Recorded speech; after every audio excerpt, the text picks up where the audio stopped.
Dan Illman, Matt Burney are taking a look at the Grade 1 Gold Cup at Santa Anita on Memorial Day Monday. It's carded as race number 8. Gift Box, one of the top handicap horses in the country, is entered in this race. 3 Grade 1 races on Memorial Day at Santa Anita. Get involved with a DRF Bets account. Deposit $100, play with $250. Learn more at bets.drf.com. Let's meet the field for the Gold Cup at Santa Anita. Gift Box, the number 5, the big cap winner. He is expected to go off favored. He has won his last 3 races, his last 2 with triple-digit buyers, and he was all hard in the big cap.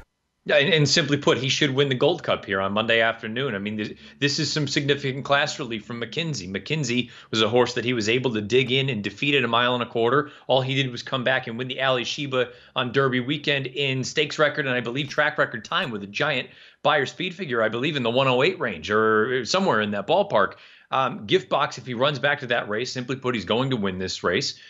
We've talked about it. Gift Box on the East Coast. It seems like he always found 1 or 2 that he just couldn't quite get by on the West Coast with John Sadler. He's been able to get over the hump. Now, maybe it's a combination of things where, Sadler's done a great job with him. Maybe the competition's a little bit softer this year. Whatever the case may be, it's hard to argue with the idea that Gift Box is strictly the horse to beat. And it's not like he's some sort of one-pace plotter at these longer distances either. He could actually take the lead in this race if he wants it. I think he'll probably be sitting second off of a horse as he did last time out in the big cap. He took the lead. McKenzie came at him. McKenzie leaned in on him, bumped him a couple of times in the stretch. Gift Box would not be denied. As Matt correctly says, he is the horse to beat.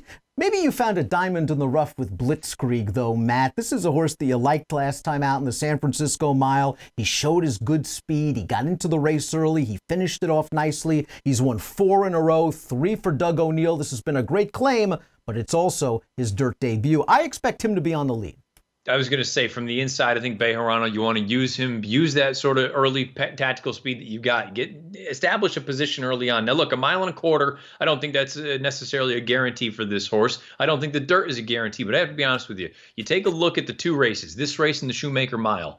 I think this is a perfect opportunity to find out if this horse can dirt because guess what? The Shoemaker is a much saltier race than this one is. If he can handle the dirt, he's a very intriguing sort of, let's say, outsider. From New York comes Vino Rosso for the potent combination of John Velasquez and Todd Pletcher. This horse won the Stymie off a long layoff in his seasonal debut. I didn't like that he didn't change leads in the stretch that day. Last time out in the Carter, he took on one of the best sprinters in America, whether it is dirt or turf, World of Trouble, and he really just didn't have any pace to attack. So I'll forgive him for that race. He always has hinted at ability. He's always hinted that he wants to be a horse that goes long. And I like the fact that he's been a little bit closer to the pace in his 2 races as a 4-year-old. Yeah, and maybe that newfound sort of tactical gear is going to go a long way in a race like this. I have to be honest. I'm at a point now where I don't know what he is. I don't know if he's a long-distance horse. I don't know if he wants to go 1 turn because his 2 races at Aqueduct, both of them really good. But Aqueduct is also something that you got to keep in mind. His best races have come at the Big A. There's a situation where I wonder if he is going to be ultimately one of those horse for courses, and maybe we'll see him down the road in a race like the Cigar. For this one here, your guess is as good as mine what version we're going to get on Monday. Multiple graded stakes winner Core Beliefs has a lot of upside potential. This will only be start number 10 and only his 2nd start as a 4-year-old. I liked his performance in the New Orleans handicap. It was his first race off of a layoff. He earned almost his career best buyer speed figure. He popped a 94 that day. It was probably against weaker horses than what the likes of Vino Rosso and Gift Box have been running against. But again, he does have a good amount of upside. And I like that he did what he did off of such a long layoff, first time against older horses. And Silver Dust, say what you will about him. Sure, he was well beaten in the Ali Sheba, but from a speed figure standpoint, that race kind of checks out with what Silver Dust had earned in the New Orleans. So if I were so inclined to take a shot against Gift Box, I think it would be with Core Beliefs. The distance, I don't think is going to be an issue.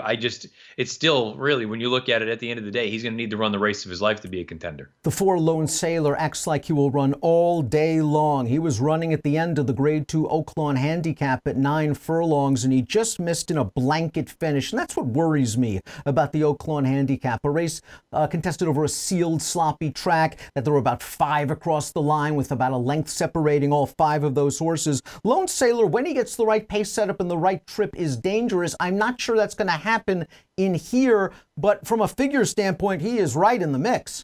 Yeah, he really is. He's probably a horse that I haven't given enough credit to. If he runs back to his Breeders' Cup Classic of last year where he finished 6th, I think that's probably good enough to get a piece in here. I don't think it's good enough to win, but that's kind of been the MO of Lone Sailor throughout his career. He's 2 for 18 lifetime, 9 times second or third. To me, if you're going to use him underneath. Mongolian Groom was a useful third in the big cap behind Giftbox and McKenzie. Tripped out very nicely. Just wasn't as good as the two chalks. They shipped him to the Charlestown Classic. We talked about it before the race that maybe he didn't ship very well. And then the pace just didn't come back to him at all. I'm willing to draw a line to that race. I agree with you. If you get back to that big cap, he definitely has a chance to hit the board in here. Don't hold the Charlestown race against him for what you made mention. And also keep in mind, 3 turns, mile and an eighth, so many different things going on there. Again, if he gets back to that run 2 starts back, he's there. Higher Power one last time out over a muddy track, an off-the-turf race. He was purchased for a lot of money at public auction. He is now in the barn of John Sadler, who has certainly done great work with handicap horses over the years. He's just light on figs. He certainly is, but interesting enough, same outfit all around, ownership group and training group. As far as your favorite in here, Giftbox is concerned, Higher Power needs to run the race of his life, no doubt about it. But I wouldn't throw this horse out. Don't throw out anything that John Sadler sends out. You're right right, and the connections have been talking very highly about Higher Power. Let's take a look at our top pick for the Grade 1 Gold Cup. We're just going to chalk out. Giftbox looked so good to us last time out. We think he'll trip out again, and obviously he likes the 1.25 miles. Give me numbers. Class relief for Giftbox, hard to get around him. I went 5, 6, 1, 2. I went 5, 4, 6 in the Gold Cup at Santa Anita. Of course, it's a Grade 1, one of 3 on the day on Memorial Day. Bet them all with a DRF Bets account. Deposit 100, bet with 250. DRF Bets, ready, set, bet. Giftbox goes off the favorite in the Gold Cup at Santa Anita. Good luck.